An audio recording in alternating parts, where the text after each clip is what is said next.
Welcome to our series, Confessing Like a Lutheran. We're glad you're joining us for what we hope is a course that, by the end, you will say was more than simply another class you took. Why do we say that?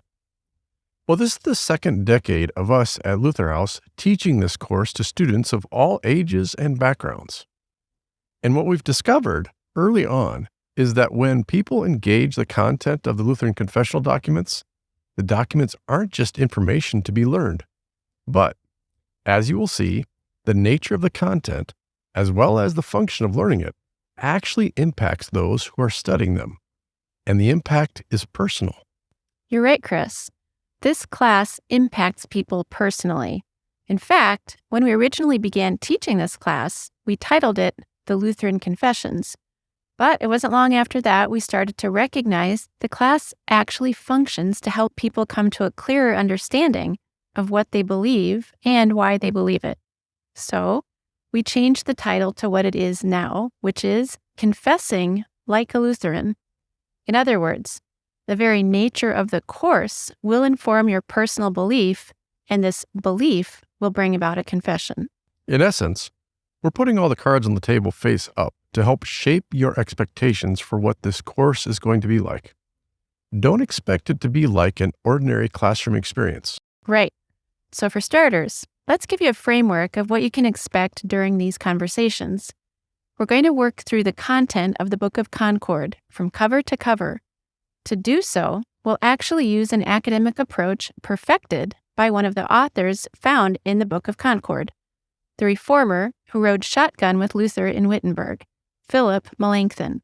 And it's important to know something about Melanchthon before we begin. Why? Because I think it's fair to say that when push comes to shove, he had as much, if not more, influence on the content of the Lutheran Confessions as did Luther. That in itself might cause people listening to pause.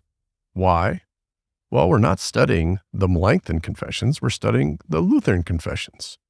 So, why would we say that Melanchthon was at least equal in his influence on the Book of Concord? Let me start off by giving you a little background on Melanchthon. While it's true Melanchthon was a primary influence on the work in Wittenberg, the title given to him was Praeceptor Germanae, the teacher of Germany. In fact, Melanchthon never obtained a doctoral degree in theology. His greatest concern, and thus his broadest contribution, was to the field of education. His great concern was what happened in the classroom and using classical education and its methods to propagate sound content and theology. In fact, Chris spent several years in his doctoral work unpacking Melanchthon's method and its influence on the Lutheran landscape. Right. As you'll hear in future episodes, especially when we study the Formula of Concord, you'll discover that there were and still are ongoing discussions and debates about Melanchthon's role in shaping Lutheran theology, be it positive or negative. What people often start with is the final result of Melanchthon's views, and thus make a judgment on him based on the final result instead of looking at what caused him to write what he wrote. But what I learned years ago is that one must keep in mind that Melanchthon's expertise is classical rhetorical methods, which made him not only an expert in laying out an argument, but also a master educator. This played a significant role in shaping what later Lutherans would understand and use themselves. Keeping that in mind, you'll see the influence of his teaching method in our approach. Our conversations will be guided by a classical rhetorical method called inventio, where you take a topic and ask a series of questions. The questions are these. What is it? What are its parts? What are the causes? What are the relationships? What is opposed to it? And what are its effects? As you can hear, the questions start by looking at the topic objectively. But in the end, the heart of the matter is dealt with, namely, why does the subject matter?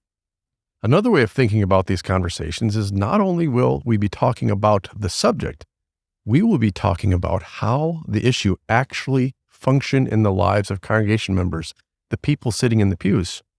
Yeah, let me say it another way to help you understand. When this theology is put in people's ears, the result is not simply a new idea. It's a much more significant event. And as it takes hold in the conscience, the person who is grabbed by what is being said, taught, and delivered will start confessing like a Lutheran. So, I guess what we can say is, buckle up. These conversations about the Lutheran confessions won't simply be fuddy-dud academics examining artifacts from 5 centuries ago. No, given the work of God's Word that is passed on by these confessions, you can expect what the authors of these documents knew very well.